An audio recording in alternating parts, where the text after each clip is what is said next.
karamo sire karamo be ayon kinga baka karama ganta tampini hobe ga hitina imbere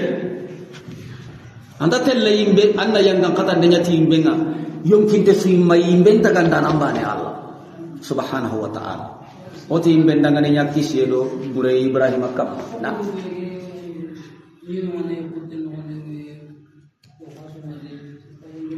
tayyib kun ngayere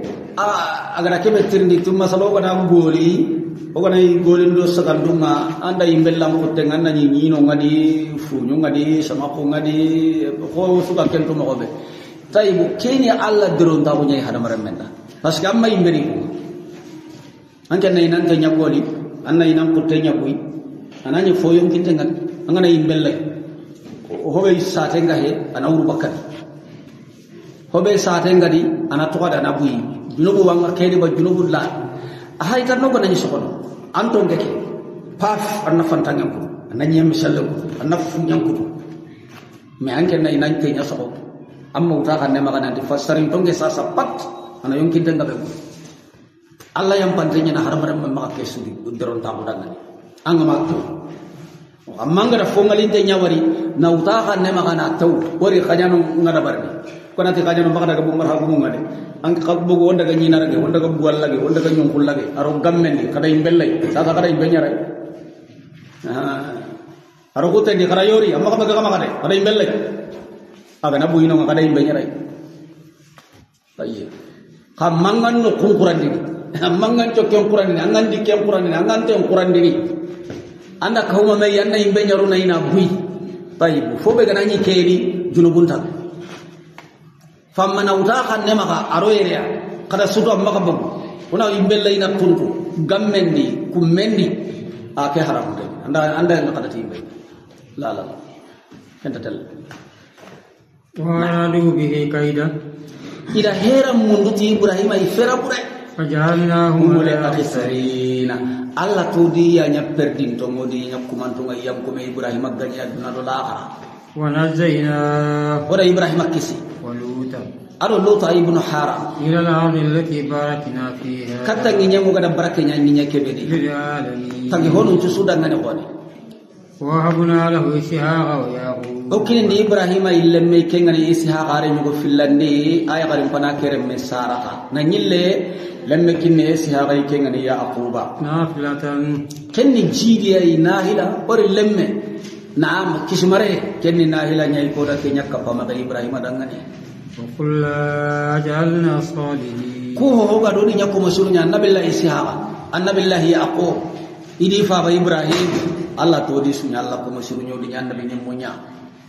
na wajalnahum a'immatan yahduna bi amrina odi nya imman ko ibi mana nya kayemu odi nya kanan ko iga kandene ti ke Allah nya marunga ile ne ni ke Allah nya marunga ko ni soroma wa awhayna ilayhim fi al-khayrat o wahayun nikatiya khairin nyamu fi sirun nyamu Allah mbatte ko da wahayu be nya katta annabi nyemu ndo kayfarun tawagal ko ngakar kan ta ko kamma sehingga Ibrahim ay ko rembe kamma ere khairin gondu fela li khairati khairunu hisiru Allah mbattu nyamonde oda kenya wa yulli tikatiyade wa iqamas salat ado sallen ciginde wa itaz zakat ado jakkan kidinde oda kanu lana Allah ti sunyamu ki Allah dangani battano idi ba ne batu mafoka hiya waluta sayna hukma wa ilman Allah ti annabi laylutuqa oda to kinai nafidun to kinai hukman Allah to da faymo ko silen kinai de iki Allah gana nyamaru be kinai aga nyamaru ke gollinin na dum karande mo be oda hikiman kinai hikiman de kanya hikiman ngana dan nabi nyum kalle Allah gana to be kini aga nyamaru be kini aga golli nyam mo be kiniya annabi nyum ko ay plikine na golli mo be ken to ni sunnatu rasulillah annabi nyum sunnanni Allah gana ti qasalli sallay ni mani sallay ni beni mani sallay nyana kam anna mani hodo barni aga gilli salle annabi an jalli ana salli jimutu ana salli ina wari nanti salle ni kya kada jakkam bagandi jakkan ni mani abaka kanna burdo jalla ga makka kena burum faso ni mani men bakkam mani me hakkani akinni konui abugo mo honni kanni yo annabi nyimme sunnan ni kenyi nati annabi nyim muncuna Allah gana nyamaru beriti nyamaru ke goli nyam ko aga golli ni mo ko be ko Allah gana ar mundu mo ko be طيب كيا تقول السنة الرسولات إلا كيتوا ممكن النبي نمكويا النبي لا يلوتو ولا فامي مغسلين كنا يفيدون تواو وعلم النبي نماغون كيفار الناغون تواو لكن ونزيناهم من القريات التي كانت تعمل الخبائث ولا لوتو كيسي جليد دبي نيانغان كاتانغا دبي كبي إسرونغا يفيبرو نيانا الخبائث ورد لوتو سرو لوتو غانغا كوغيبا نفدي يقول لي برينو كايرين جي كنتوا مانيا abgol lenda sefen tuwa manyanten kenya Allah gadi ijikuno ko inyi fibre nyaka benda barni hibe gani hi gore ngai fin tugara no ondita kenni nayigun kapalle ma ko na yahrun tawal kenya le yi ko bure benga benya ta'mal khaba'itha jamu ora lutu kisi ya halaki ngari ora lutu imme kisi bakka ke mbalawunga innahum kanu qawma sawi ati yi soro burunya fasiqin Allah nyamar to khanunya ne sadumu lutu soro ko ga kay katta hubedui Allah ti soro manyando fasikhina tarikina li awamir Allah Allah ga di nyamari ho ida tono aga di kaba ho idalla kabandem pita ni so gonda bari na waj'alnahu fi rahmatina oda lutu ronde o hinna en no innahu min as-salihin lutu gana gelli ki Allah kuma surunya nabi nyamundo kayfar wa nuhan ijnada min qabl ati anna nabi la innahu khabaran ko birabe ga gangundi kusukane wayrani kayfarum pana fastajabna lahu oda jabin de ngada wanazaynahu oda nuhu mekisi wa halahu min al-karbi al-aziz adi kore gelli qoto gore nga kengani kamo kabari tankara gen chinem palle ga da'awa ma wujine tankara ge sinen tadi halaki engari oda ngamelli tina duna suutu atodo nuhu mekisi na kisi moko oda kisi bakkamani adi kore qoto goberi al-karbi fi qoto gore be garame gamare duna dabada na duna futu ngamenga ho honta duna di yitte fe gide duna ken ko ta jinga ho go duna nyam ko ten kamma jinda sutoni ken ko to endo halaki en ko gore ngodo no di soron kisi wa nasarnahum min al-qawmi alladhina kazzabu bi ayatina ora dema bakka soron nyanga maka katanga soro be duga garandi tike Allah ayatu innahum kanu qawma sawi tiganya soron ko buri faqaqnahum ajmain Allah to di to hindi jingoda sudde bindi suko mante wa Daud wa Sulaiman atanna nabi lay Daud ga khibaren ko adira me Sulaiman yahkuman fil harth birambe hilliga kiti ni sokandendi fi nafsat fi ghanam al-qawm birambe soro kutammiso go bonondini na ko ngeke iti na ko ngeke sarugum pankanti inabi nyanyi reze kiga to kodra mare khawara tammisolli tammisen na kemulla tammisollate ke na te ke ga lew ago kuma kayre misale di Allah ga famu sirem mollo drente mollolle munte ato amakinya ancagare angana na buru maradi ayilla kara sirebe gana tanda mollo denya nyere ayanga tini gare nyane har hobe ga nyinya di wasu parna idate ke ga lew hari bane tadi na kembere sirebe na buru ngara te nyiga ara na buru gumella ida me fudu ikinya nabillahi Daud ken ko tadire me Sulaiman alayhi assalam ikiti sokantendi kiki tumanya bani Allah hamuna na kenya khisan karoda ngani ra kunna li hukmihim sahidi allati onya seden to iki tukuda ngani Daud ga kiti makobe Daud kiti ti naburun kallo igari gara magonko annabillahi Daud di kenke naburun gume anna faganya nan naburun sokana ke na faganya na sokantenga anda na faganya konon li anna fagangu anyame angken daga na fagamundu tambison kini sokan de kuma anyame ay honi angken daga na fagamundu akenta ambe gara na fagambonon aya hanna bu kutu anda duna fatiya angken daga na fagas na ko waranyan to nyamundi na annabi Sulaiman ati iriwa nyo de habenda anga ni ke sawara inta kitin ko atange nya kitin kambo adiga nya kitin ya tamiso gumeki yabo ana tamiso ngiri so kanta gumeki ani khabu ani khatunum min adi korenna bira khatununga ini intung kesu intung mana diga ini kesu ori intene na hambo horenya odo kenna tamiso gumeki kana tonge mutu andaga keke na kobi na khonda ana sogodenti hay so hoke be ganya na ti magambogu nan kinye tamiso kuga igana kota be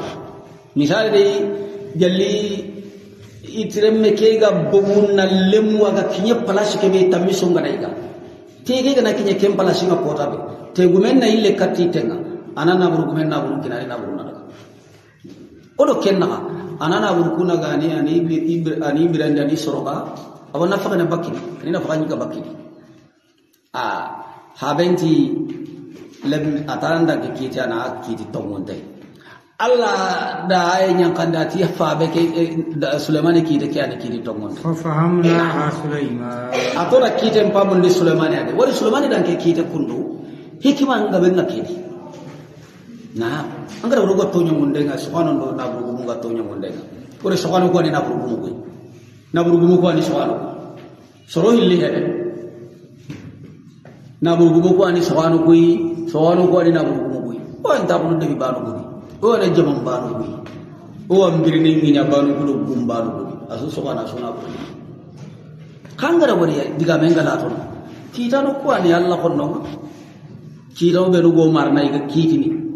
soronna kunya ni garanto kenya halle Allah ga sorobe taawundi na kitul la kaya kitendi serebe lu gana ranni diga ko bane akare kana anda kitini ti imme ko tenga de kende penni ke gillenni ke gullenni ke binenni ke faramparenni ke ngar nyangenni na ketun taketu ke sirenni ke manya ke de men kunu ke made men kunu la fobe gadi warabe idiga mun gara mewari kite nyana tikunya idiga mun ma mewari na seda o muri diga mun entah ida akenda nge kita kundu Dauda ta kita nyama kalau sono talati da kita ke sahaban pa mandu Sulaimane ora rawani ni na burugu buga be hetalante nyiga ana wakila ina milo tuga hankanga amba so ina tankarage ujina tuga ankente ke ina tuga ana milo tuga daga milo tuga hankanga anken nam perdi angana daga kamene ina illa Allah kana ante ke ye kanda kinye hanka manuku yanyam perdi hari gore jatu kana anga mamma on to kamene ina ti nayo gosanki tamiso gosanki ini na meka homa mai na ile kan katauna parce que kita no ko ani garanto kenya le gan kiti to ngadi ga meta no kulate kera wani na maso baba ka ga nan de ke khurta na tihi na sogoma ga kinye kempanga aga iga na kota be aga time be aga kinye ke ngabira biani ay meri bagani parce que ga le maharate andana buru kinai kinta ka sirena bu sukan tay ga na fata awurnu sukan tenga awurnu bakka sukan tenga awurnu bakka wandi kallenga sidna burugu be nu gana wari iwala ko bakay iwato kiita ngatelle nya kiitira kebe kiita ngana kinyelo kiitira togunya ka kiita no nyanda gare marsande gare nda bunnundi de gare na kiitira no nya kiitira ko tun kanyum bolla ko birano kiitu ngatelle nya no ko be tonya munde na no tonya munde ta tenundi de munne dilla to nyon denga sabati gunnun do tenu de nabru gumondo subhanahu naka kita no nyanda sabati ni birano nyanda sabati fankano nyanda sabati ijati gino nyanda sabati Allah subhanahu wa ta'ala kita pamunde Sulaiman da kitu kundwa daga jiman na huruntan na tifi magambagu makka nyagani agai igai gana kota be makka ni jahle nyagani makka tengana jahle kota be na makka tengkine annan na huruntan na mangke ngangkaranta sere to soal dai kana wa kullatina hukma wa ilman allati subhana bani sugadi Daud di remme ko da fami kinai ko da to kunya kinai de wasaqarna ma Daud al-jibal Daud na Allah ko shilonya yi anda be yimme nyani khifare jadi ka kenta ko ni ko me ganta hutundi Daud akki tundangi kitu maname aga futundi Allah gara yo ko ere araga yo ko ki soroku hilli garai takkabedo kabwana ke maka bani ani ke maka timinga nimbane ke kahi maka Dauda maka hari gajallem pillandin teringka tadan tor Allah na ko sankara mukamma nanti onya kedo annabi nyimundo kaifarnya soro hilli gari gadi mo honkanda maka ho ko ngami diga mu isu diga mu de ngato wakke ga kata abada hadamare men ngang ko gaba togri do hobe le nyagamu le nyagare ndi ya ganji adiga mumugude mumude alo kine nyagame kine kadiga mumugude serenga narangati adi kitten dunge ti karula na kadi kitten kutamma dunge ngari kitten di ti yo indaga do gen karula na kay kawtu ma genda yin ko lamputu na to tayi mangana seron pili diga mumuga nabi da kiya ko mangandi diga mu ko mekam mai swata idiga mu kebe ga diga mai idiga mu ma bugu mewre kiten kulle igana bugu mewre wona Allah ba na jaga na nyenye muru igada diga mu ko no gara meso ko galle ni tongo seda ko ngo kitai seda ko namu seda ko ganta nyam na kunen nan li sere na bugu ra ko ya Allah subhanahu wa ta'ala nonga annabi Allah Daud akhiru parce que kiti ga jalle mom pille na kati ga jalle sere bane mo gon tan ko ngai amari bane mo ko ta do ada kenya nganga anda wari anda ko sasa ka ndiga men ga jalle man ndiga men sugari anta ka konta yo kenni hudun dem ko reña annabi Allah Daud ida kiti ga ya garum bil ko beno ga suwa nabi da ko hadith alayhi salatu wassalam la gabure ngara bane le men mutudan agar hombe hanare memu dayalli ada kapalle malle memu tatili ada lagabure dalle menda agar aja igere menya hamma ko ida me fudai ira nabillahi Daud sagata lemme nga kebe maka kenya ni khirisenga lemme khana ya maka Daud dalle kiti nanti lemme nan to kaya maka annabi Sulaiman ti yayi ike kite nga nyukundu fe kari kada karina takanda kai soro hilli ga me fudu hoy seda nan takama ho hoti ya kallen sere ndona takanna kanaka rakka lidinna takandina nabi Sulaiman ga rakka kam bagandi andalla bene ge karniyo ati ay inariti na bogo ya ari hotu gunne jilala lati maka kari maka lebene kara to kama atange mega masi anke lemme la tasara ya gare lemme karna ya ga kebe ga madunga antakandi kenyar meni idraga ina kinai tayib annabi la Daud iti akitra ke ga dikita na katandi ya gare sere khorom mani me debendi jena na ya garu be no debendi isrongo jene ni di batte ado jene na yube ga debendi ga ya gare suwari anni jene nan ta yapeti jene na inta hatana jagi sudah tokkido ya gare ke dina gumenya ita tokkida jene ngai makita inta meselo mama sala ngari ni bagi maka ike ma konto gare makari fulana nka konta sorona kati idi ke gare ke ona fere nyono problem kinyi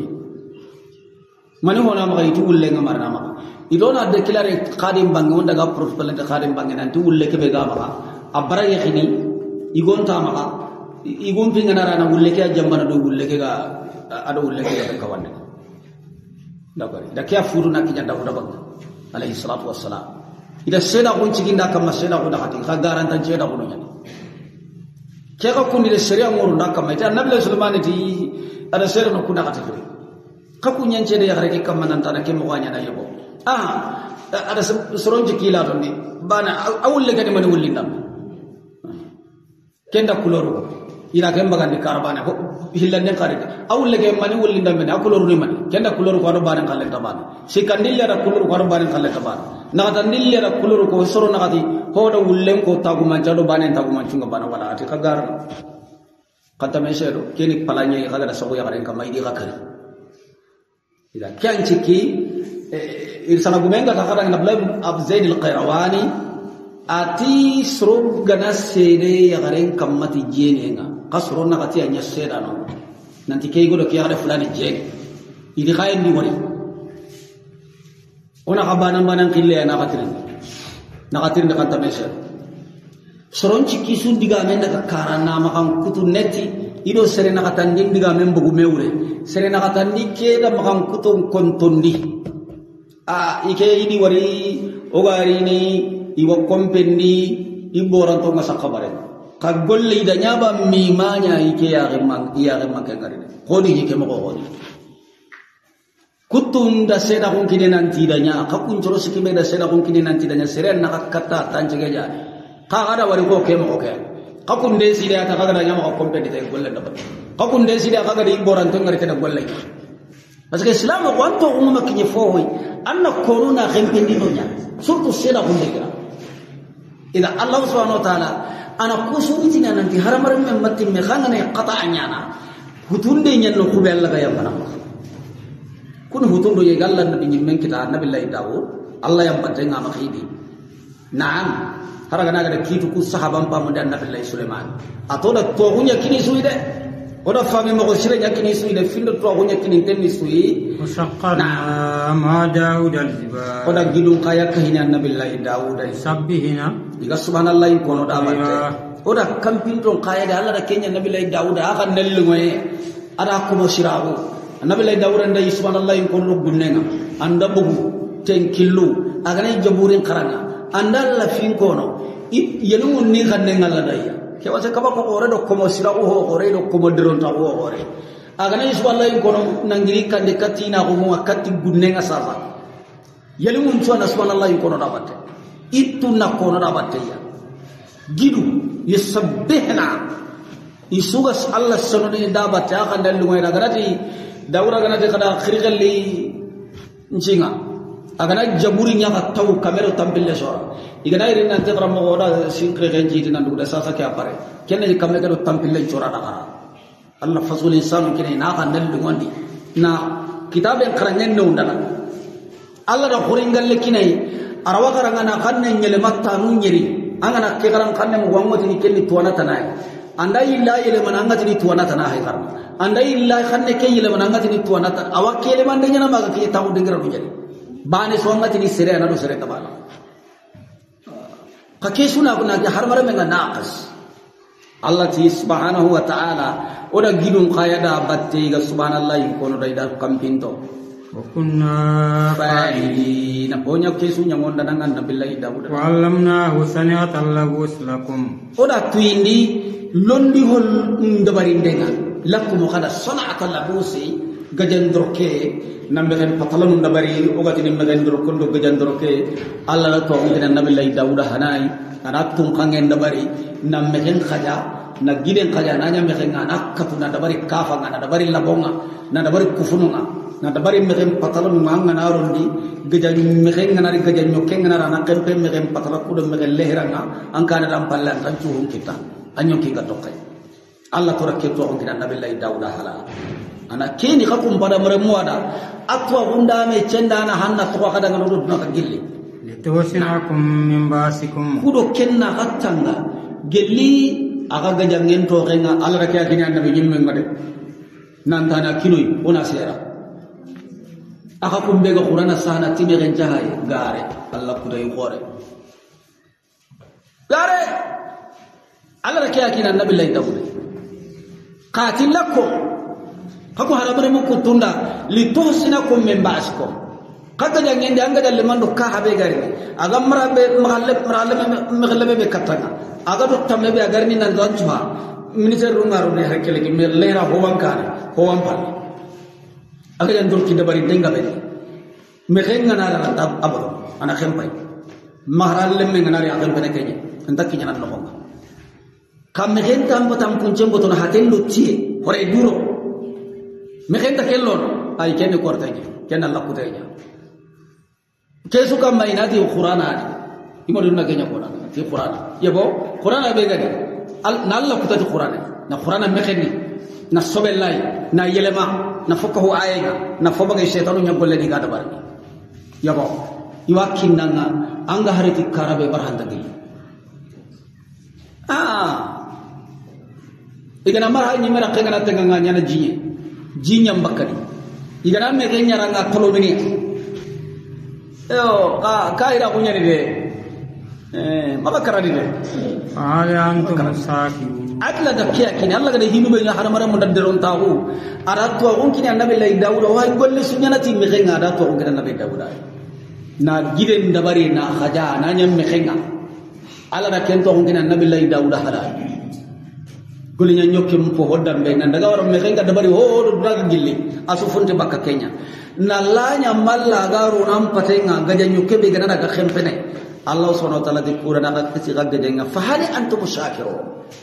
ya de khani nuwari ndano ka walla ku bana kene makam ba Allah makenya daga non ngani amakenya fomo munda manya jigam gonda amanya bundu fonunda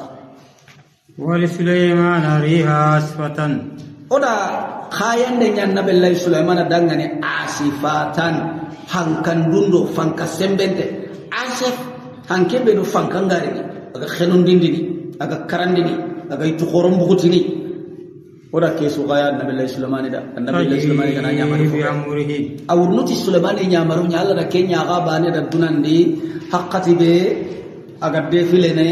atun kanyi ga ko Allah ga mare khoren kinai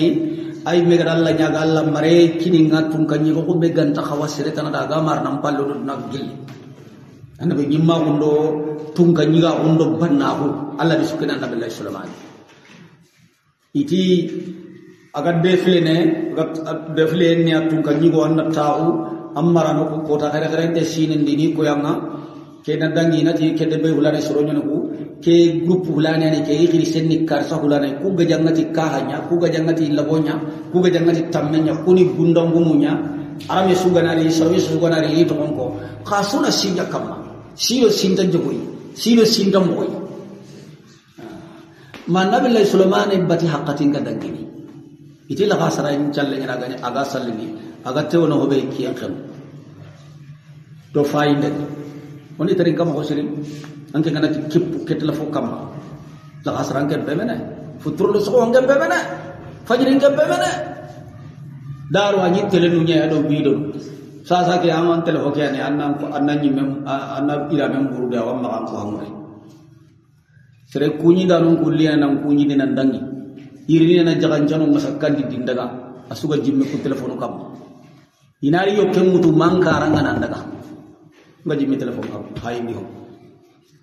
annabi sulaiman ga hatini bati haqatin danga maka atine sisu ga defle na suillan ruddu ada su kursi na su qege na su tien tara lillahi aywa sette kuralle mo ni sette sino koy andai wasi nan daga no sino kamani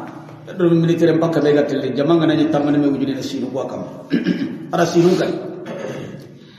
angana golli alla da na tunan tanda yere nani nampo horalla tara na horna battandi gelle duna fube gam pasay Allah subhanahu wa ta'ala hanken kini agana wasi ni ana tapinya boyni ado wujulo tammi haram ramme gattelle qasunari nan ta e wanati hanken da wana mulana daga amerika asas hanken na awdu dret kampin to kanari yelungun nari kata jama ki hakke ini kampung kinyame kamundi sirahunga kai iwaka kamma tapin ta ga yelungu ko to ko indame wali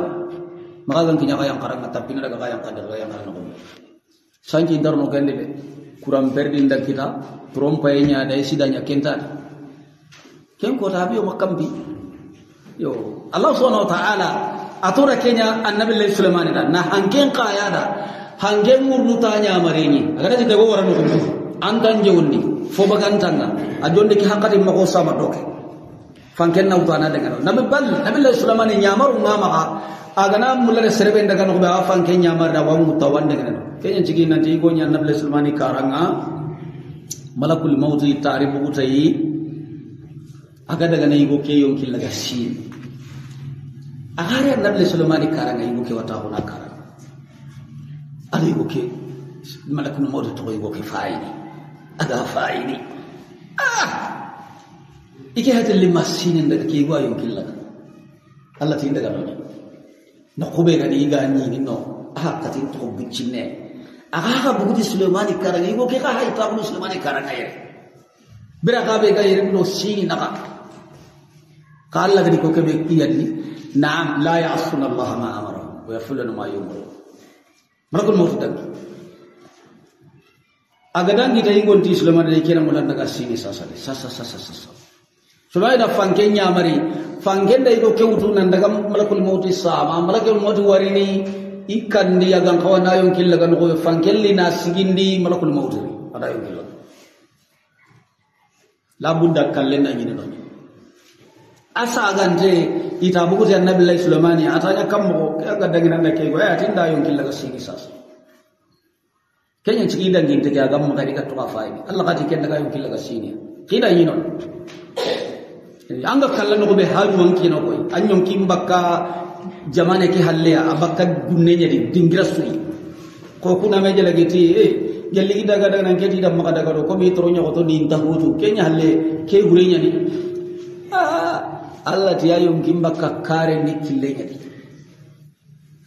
angen tan nan do ko to nyanya na ti do gen maka daga Allah ta yon kimbaka ka maka uru hondo sereti ndo segalana anke tidak kana kabuton ko na kada telle aga jana mo ko sudari torbun ko te bane ga na ga wuttu il faut kada daga yonki nga jogni no ko be har ya biyo nyaga de kamundi ayo ngi daga de kamundu yena ba hawa daga na ba biyo atalle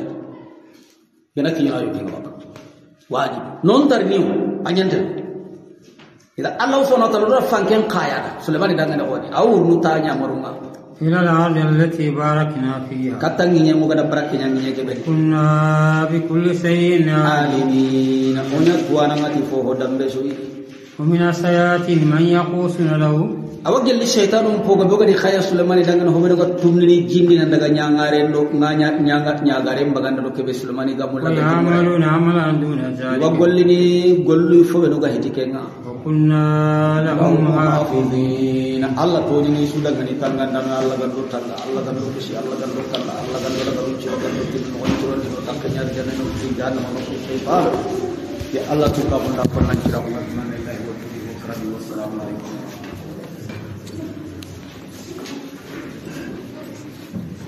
karamo sire karamo be yonki ngaba karama ganta